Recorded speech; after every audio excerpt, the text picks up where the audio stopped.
یہ میری خوش قسمتی کہ میں حضور کا امت ہوں۔ ساری زندگی اس کا شکریہ ادا کرتا رہوں تو کہ شکر ادا نہیں۔ ہم حضور کے امتی، نبی انتظار کرتے رہے، نبی منتظر رہے۔ حضرت خلیل اللہ کی بارگاہ میں پکار رہے ہیں، ربنا وابعث فیہم رسولا، مالک رسول بھیج دے۔ کوئی کہتا ہے لیسا بفظ ولا بغلظ، وہ ترشرو نہیں ہوگا، سخت مزاج نہیں ہوگا، ماتھے پہ شکنے لانے والا نہیں ہوگا، وہ پیار بانٹنے والا ہوگا، بس وہ آیا چاہ رہا ہے۔ حضرت عیسیٰ نے تو نام بھی بتا دیا نا، مبشرم برسول یاتی من بعد اسمہ احمد۔ لوگوں میں جا رہا ہوں، چلو نام بھی بتا دیتا ہوں، میرے بعد جو آنے والا اس کا نام احمد ہوگا۔ نبی انتظار کرتے رہے، 12 نبیوں نے انتظار کیا حضور کی امت میں ہونے کے لیے، تمنا کی۔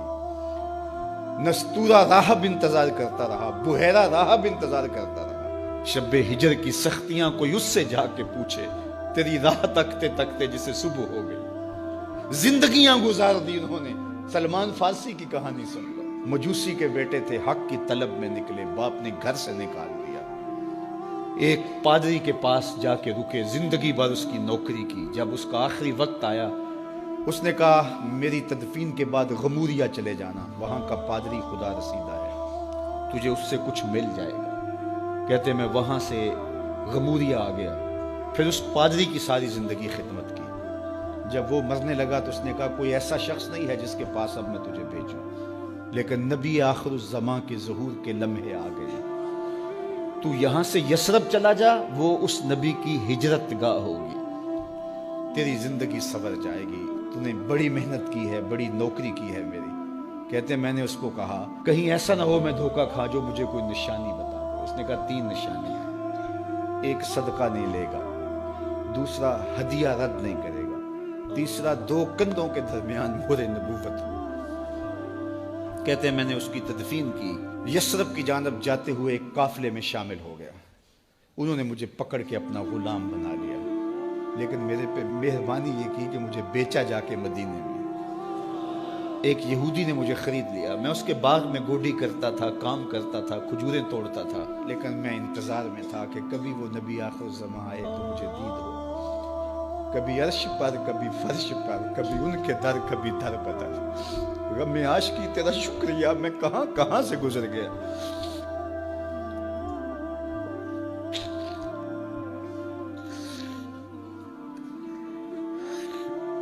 کہتے ہیں ایک دن میں اپنے باغ میں کھجوریں توڑ رہا تھا کہ ہواؤں میں مستی پیدا ہو گئی اور ہر سمت سے طلع البدر علینا کی صدائیں گونجنے لگیں۔ میں سمجھ گیا کہ وہ لمحے آ گئے، میں نے چھلانگ لگا دی اور دوڑ پڑا۔ میرے آقا نے سمجھا شاید غلام بھاگ گیا، اس نے دوڑ کے مجھے پکڑ لیا۔ میں نے اس کو کہا کہ میں نوکر تیرا ہی ہوں، لیکن دل نوکر کسی اور کا ہے، میں بھاگوں گا نہیں، مجھے جانے دے۔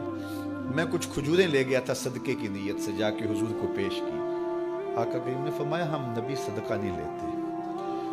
کہتے ہیں نشانی ایک پوری ہو گئی۔ کہتے ہیں کہ میں کچھ دنوں کے بعد اور کھجوریں لے گیا اور میری نیت ہدیہ کی تھی، میں نے پیش کی، حضور نے قبول فرما لی۔ لیکن میں بھی کہتا تھا تیسری نشانی بھی پوری ہو لے تو پھر مانوں گا، اور وہ کیا تھی؟ 2 کندھوں کے درمیان مہر نبوت۔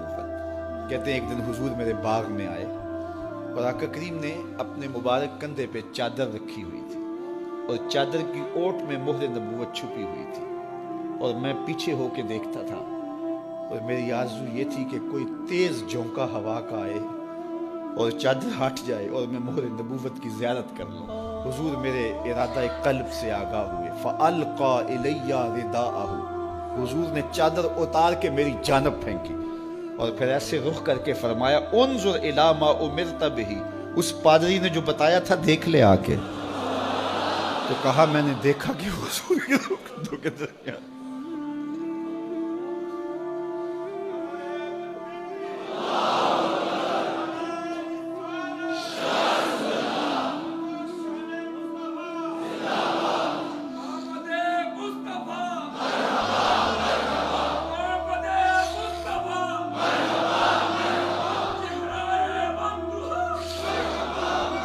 شب ہجر کی سختیاں کوئی اس سے جا کے پوچھے، تیری راہ تکتے تکتے جسے صبح ہو گئی۔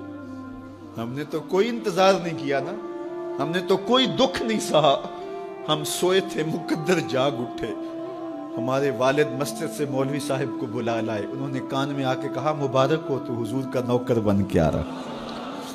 میرے والد گرامی ایک شعر جھوم کے پڑھا کرتے تھے, محمد جانے جانا ہے پیغمبر ہو تو ایسا ہو, رسولوں کی بشارت سے مبشر ہو تو ایسا ہو, امر توقیر کا سب کو موکر ہو تو ایسا ہو, کیا ہم کو غلام ان کا مقدر ہو تو ایسا ہو. میں اپنے مقدر پہ قربان نہ جاؤں, آپ اپنے مقدر پہ نثار نہ جائیں. ہمیں وہ نبی ملا جو نبیوں کا نبی. بنو سعد کے مقدر بھی جاگ اٹھے.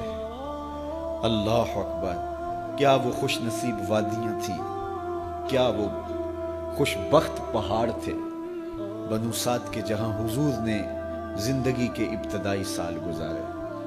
اللہ اکبر. حضرت حلیمہ سعدیہ کہتی ہیں جب میں حضور کو گھر لے گئی تو میرے گھر میں روشنیاں آ گئیں.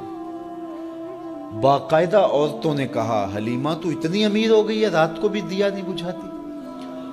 بڑے امیر کبیر گھرانوں میں بھی رات کو لوگ دیا بجھا دیا کرتے ہیں, لیکن تو اتنی ہی امیر ہو گئی ہے کہ رات کو بھی تیرے گھر کا دیا نہیں بجھتا. تو حلیمہ سعدیہ نے کہا آؤ میں تمہیں بتاؤں میرے گھر میں دیا کون سا روشن. باقاعدہ ہم جولیوں کو بلایا, پالنے میں حضور تھے, اشارہ کر کے کہا ما کننا نحتاج الی السراج من یوم اخذناہ, جب سے یہ پیارا گھر آیا ہے میں نے سارے دیے توڑ دیے. دیے کی ضرورت نہ مشعل کی حاجت, عجب روشنی تو نے پائی حلیمہ, بڑی تو نے توقیر پائی حلیمہ, بنی تو محمد کی دائی حلیمہ. کہا ما کننا نحتاج الی السراج من یوم اخذناہ, جب سے یہ پیارا گھر میں آیا ہے میں نے سارے دیے توڑ دیے. جہاں روشنی چاہیے ہوتی ہے حضور کو اٹھا کے اس کمرے میں لے جاتے ہیں, وہاں انوار پھیل جاتے ہیں, روشنیاں پھیل جاتی ہیں. کیسے اجالے پھیلے, کیسی روشنیاں پھیلے. حلیمہ دا چھپر کھجوری دے تھلے, حوراں وچھالے نوری مسلے, فرش تو عرش تک پہ گئی دہائی, حلیمہ نے لٹ لئی خدا دی خدائی. اللہ اکبر. وہ سارا دن تو صحراؤں میں گھوم لیتی تھی, اسے جب بھوک لگتی تھی لبوں کو چوم لیتی تھی. بخت جاگے حلیمہ سعدیہ کے کہ حضور ان کے گھر آئے. اللہ اکبر. جدھر سے گزرتے گئے نور پھیلتا گیا, انوار پھیلتے گئے. حضرت سیدہ طیبہ طاہرہ حضرت عائشہ سلام اللہ علیہا فرماتی ہیں کہ میں کچھ سی رہی تھی کہ میرے ہاتھ سے سوئی گر گئی. اب حضور کے گھر میں دیے میں جلانے کے لیے تیل بھی نہیں تھا. میں پریشان تھی, سوئی گر گئی. اتنے میں حضور تشریف لائے. حضور مسکرائے, کہتی ہے میں نے گمی ہوئی سوئی تلاش کر لی. اللہ اکبر. تو یہ روشنی تھی, یہ انوار تھے. اللہ اکبر. اذا ضحک یتلالع فی الجدر, جب حضور مسکراتے تھے سامنے والی دیواروں پہ عکس پڑتا تھا. اللہ اکبر. جب مسکراتے تھے نور پھیل جاتا تھا. اذا تکلم رؤیا کالنور یخرج من بین ثنایاہ, حضور کے سامنے والے دانتوں میں ہلکا سا فاصلہ تھا, اور جب آقا کریم گفتگو کرتے تھے وہاں سے نور کی کرنیں چھن چھن کے نکلتی تھیں, انوار پھیل جاتے تھے. ایسا نوری ماحول, ایسا نورانی چہرہ. حضرت ابو ہریرہ بولے کل قمر لیلۃ البدر لم ارى قبلہ ولا بعدہ مثلہ. کیا پوچھتے ہو, 14ویں رات کا چمکتا ہوا چاند تھے میرے حضور. پھر کہا نہیں نہیں نہیں, حضور جیسا نہ پہلے دیکھا نہ بعد میں دیکھا. حضرت حسان بن ثابت پاس کھڑے تھے. کہا دیکھتے کیسے, کسی ماں نے جنم دیا ہوتا تو دیکھتے. خدا نے وہ سچائی پن چھڑیا جدے وچ محمد نو ٹالیا سی. حسینہ جمیلہ دا منہ موڑ دیتا, محمد بنا کے قلم توڑ دیتا. مثل او در عالم امکان متصور نیست. حضرت شیخ مجدد کہتے ہیں حضور کی مثل بزم عالم میں ممکن ہی نہیں ہے, ہو ہی نہیں سکتا. اور اقبال کا لہجہ بھی دیکھیے, رخ مصطفیٰ ہے وہ آئینہ کہ اب اس سا دوسرا آئینہ نہ کسی کی بزم خیال میں نہ دکان آئینہ ساز میں. تو وہ پیکر تراشا, وہ پیکر تراشا, مکھ چند بدرشا شانی ہے, متھے چمک دی لاٹ نورانی ہے, کالی زلف تیک مستانی ہے, مخمور رکھی ہن مد بھری. کیسا جمال دیا, کیسا حسن دیا. اچھا بریلی کے امام سے بھی پوچھ لیجئے. اللہ اکبر. بل بل نے گل ان کو کہا, کمری نے سروے جاں فضا. بلبل کی منتہائے پرواز تو یہی ہے نا، کسی کو پھول کہتے.